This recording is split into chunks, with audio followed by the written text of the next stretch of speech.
Hello and welcome to the Social Media Magic Podcast, the perfect podcast for TPT sellers, teacherpreneurs, and teacher business owners who consider themselves to be introverts. Each episode shares all kinds of ideas, tips, tactics, and strategies to help you make more sales and grow your community on social media. Without further ado, let's get on to today's episode. Hello, welcome back to the Social Media Magic Podcast. This is your host, Brittany, and last week's episode, we talked all about what's working on Facebook as of right now, as of late 2022, going into early 2023. On this week's episode, we're talking about what's working on Instagram right now. There is a lot of crossover. Obviously, Meta owns both Facebook and Instagram, so anytime Meta is adding new features to Instagram or Facebook, they're usually also adding it to these other platforms. But there are still some differences in how the content's consumed, as far as what's popular on each platform, and of course, whenever they are focusing on one thing specifically, sometimes it doesn't carry over right away. So let's get right into it. We're going to talk tactics first, so the specific things you do day to day on Instagram, which features you're using, what things you can add to your posts, what kind of posts to make, and then we're going to zoom back out, look at the overall strategy, and talk about how Instagram works in relation to Facebook groups, how you can schedule your content to go in different places, and all that jazz. So let's start with what's working on Instagram right now. Before I get too deep into that though, just want to give you a reminder that on December 5th, 6th, and 7th, that's Monday, Tuesday, and Wednesday at 5 p.m. Pacific Standard Time, I am going to be hosting 3 individual free workshops where you can really put these things into practice. They're going to be pitch free. I'm not going to be talking about courses or memberships or product offers or anything like that. This is going to be hands-on implementation time. So I'd love to see you there for that. You can register for any of those workshops at the link in the show notes. And even if you can't come live, there will be a recording sent to your email that you used to register, but I do recommend that you come live if you can, because that's where you can ask your questions, that's where you can get feedback in real time and get hands-on support through action and implementation as you start to get more strategic with your social media plan. Okay, let's get into it. What's working on Instagram right now? Even though everybody's been pushing Reels for what seems like the past 2 years, Reels aren't the only thing out there. And as with any social media strategy, you always want to be focusing on what is the goal here? What am I trying to do? So a couple of episodes back, I asked you to think about, who are you on social media? Are you trying to be a content creator, someone who keeps people on the platform? So if you're creating on Instagram, are you trying to keep people on Instagram? If you're creating content on TikTok, are you trying to keep people on there?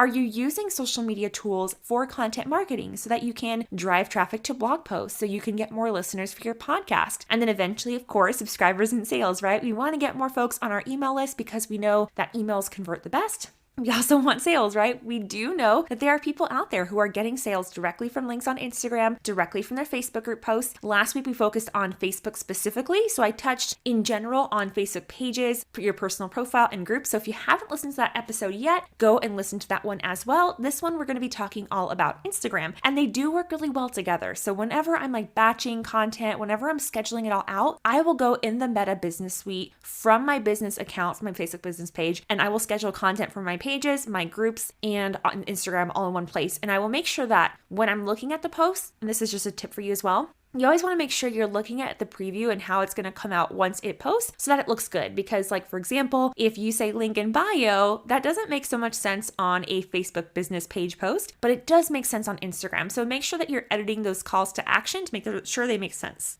Okay, so what's working on Instagram? Let's actually get into it. I keep getting sidetracked. So the first thing is carousel posts. If you're looking for engagement, and by engagement, I mean people liking, people commenting, people sharing things to their stories, people sending things to their friends, which by the way, those are gold. Everybody talks about likes and comments, and those are good. But when people save your content and kind of use those collections, almost like you would a Pinterest board, by the way, if you haven't done that before, you can actually make different boards on Instagram. We call them collections, but I call them boards. So try that. Try to play with it a little bit as a user. Scroll through different posts that you see and save them into different categories, because that will give you an idea of what other people are doing. Now, do people actually go and actively look at these collections again? Probably not. But when Instagram first rolled this feature out, they definitely noticed an uptick in people using the platform and getting more engagement. So make content that will make people want to save it. That will make that post get pushed out by Instagram to more people. And of course, if your content is good enough to be saved, that someone could go back to that information over and over again, if it's like evergreen and it's always relevant, that means it's really good content anyway. So good content is king. Good distribution is queen. You want to make sure that you're making content that is savable and also shareable. Is this something that someone will see and go, oh my gosh, that is so me, or oh my gosh, that is totally my friend Jessica, I'm going to send this to her.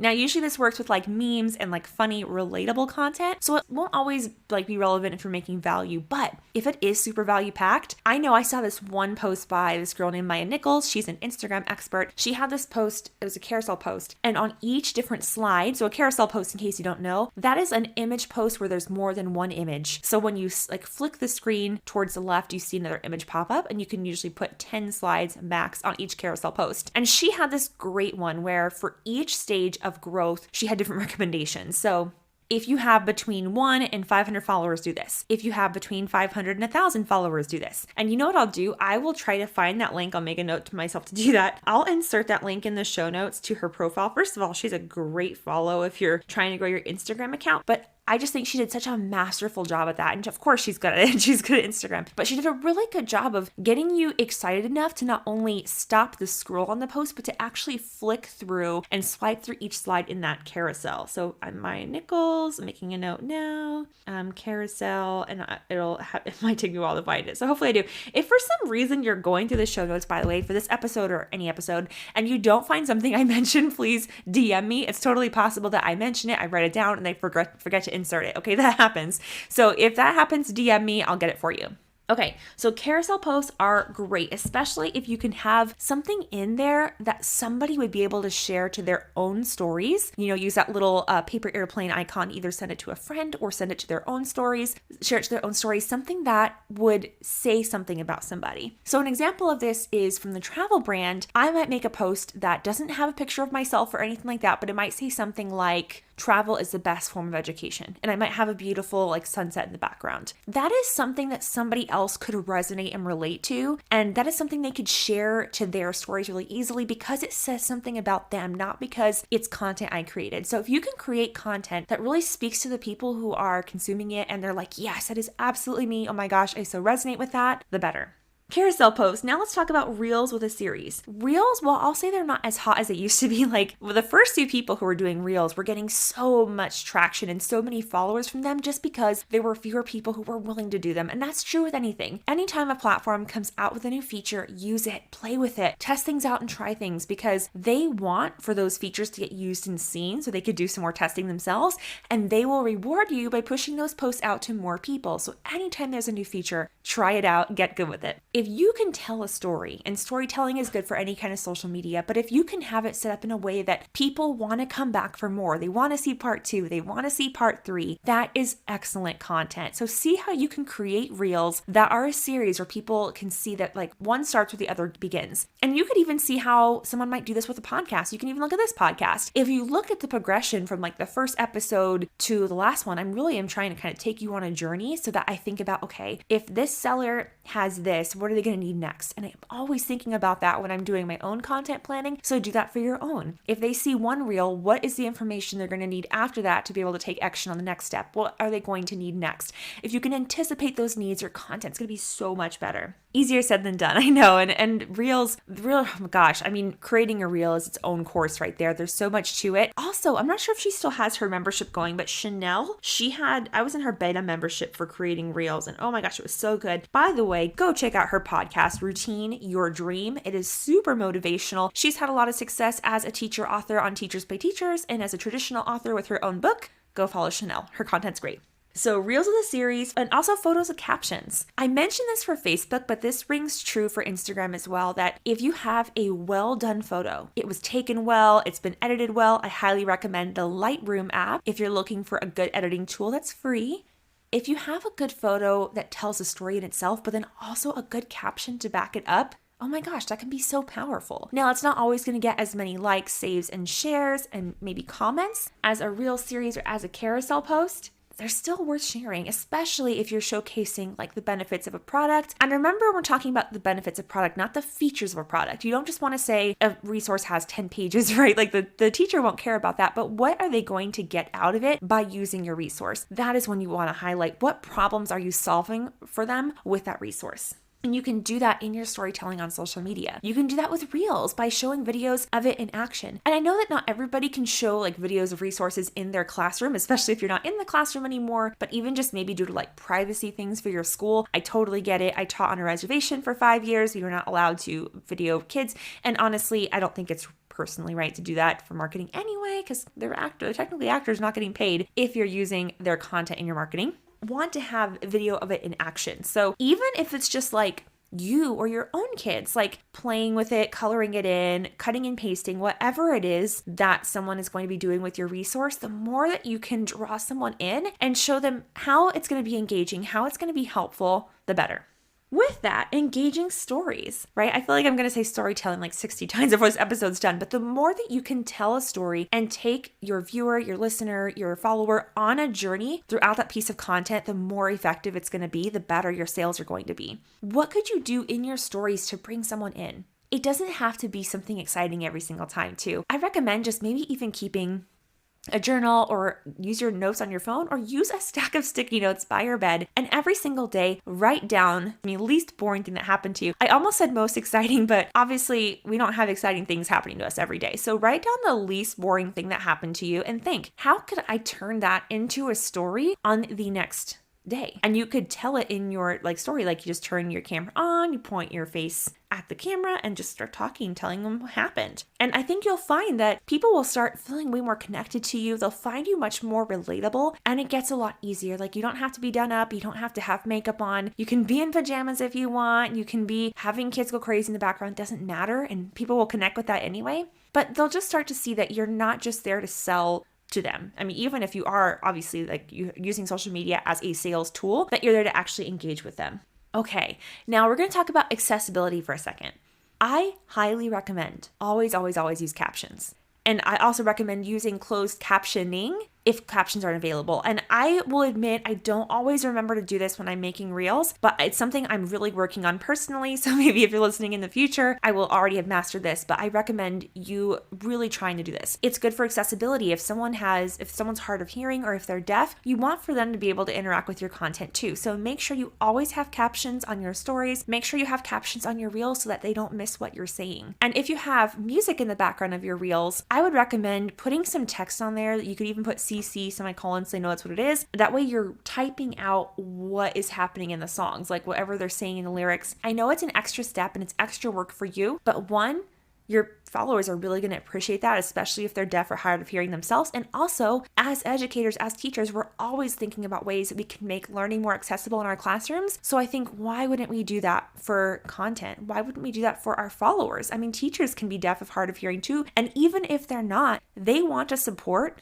content creators and teacher authors who do care about that. So I'm not telling you have to, but it is something to consider. And I have heard strategically that platforms are going to start prioritizing content that is more accessible. So like on blog posts, like is your font text like 16 point or higher, which is actually pretty big, right? But we always need to be thinking about how can we make our content more accessible and more relatable to everyone who would be following us.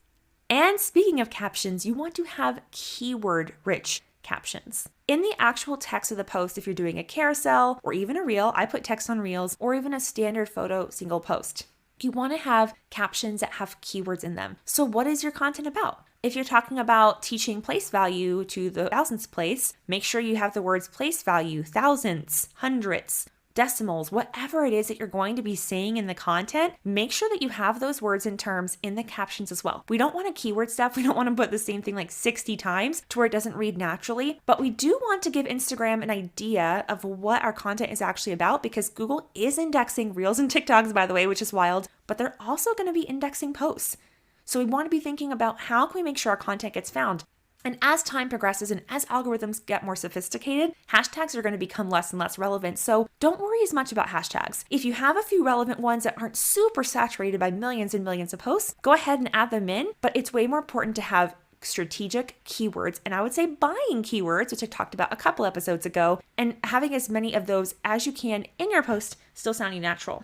At least as of right now, hashtags are still somewhat helpful. So I would say have a few in there. don't just have the general one. Like if you were in the travel space, I would say try to stay away from travel blogger because there's just millions of people use it. Same thing with teacher. Like if you put Teachergram or Teachers of Instagram, or it's going to get pushed down so quickly because so many other people are using that same hashtag. But the more content specific you can get, 3rd grade teacher, 4th grade teacher, math teacher problems, things like that, things that, by the way, not only other sellers are using, but teachers are actually using. I see this a lot, like people will put TPT seller, TPT author, teacher author. That's helpful if your audience is TPT sellers and teacher authors, but that's not super helpful if your audience is teachers, because why would a teacher put TPT seller? Why would they follow that? Unless they're looking for resources to buy, which I would recommend, or which I would reason they're probably not, because people aren't usually going on Instagram for shopping. They're going on there for like education and entertainment. Okay, another thing that's working pretty well right now is podcast audiogram soundbite reels. With that, I don't mean that every reel should be clips of your podcast, but it does really help to build awareness of your podcast. And actually, one of my clients, she has a top 1% podcast. She now has like 23,000 followers. And I started with her like 8 months ago. It was 5,000 or 6,000, which is pretty cool. Pretty proud of that. You want for people to listen to your podcast, right? You're putting so much time, effort, and work into that. So make sure that you're showcasing your podcast with reels in your stories. You want for people to hear your voice and connect with you. And the more touch points you can do for that, the better.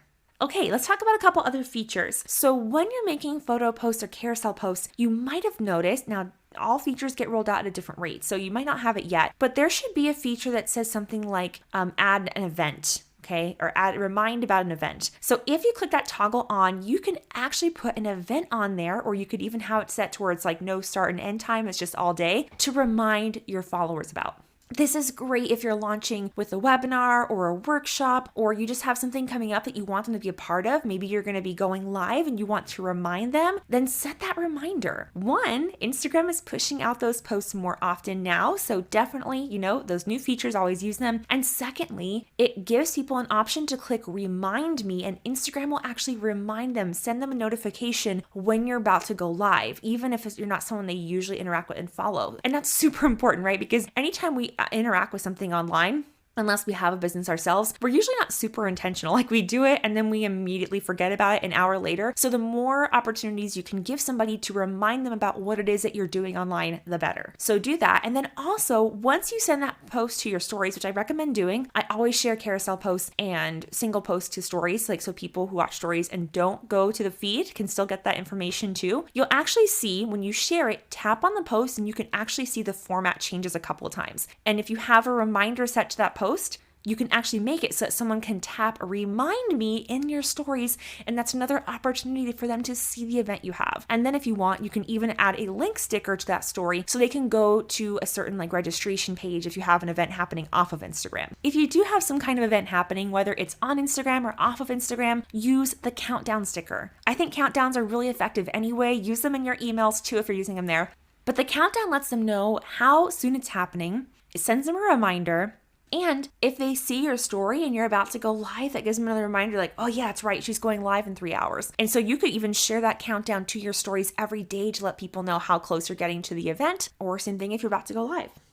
And then stickers in general, use the question box in your stories. Give them opportunities to respond to you and to interact with the content you're sharing. Use the link stickers to share your freebies and opt-ins so you can grow your email list and link to products when it makes sense. Now, don't overuse it. You want to be strategic, but make sure that people know where to find your stuff.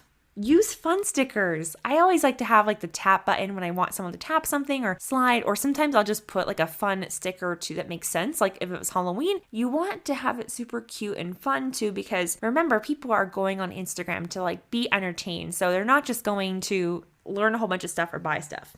And if you can add your own original sound to your reels and to your stories, the better. Yes, music is really fun, but the more that they can hear your voice, and strategically, the more that you can use your original sounds in reels and stories, the more likely it's going to get pushed out to more people. Instagram is really prioritizing original content right now all around. I think actually that's probably the case for all platforms. So if you can use original sound in your reels, in your stories, even better.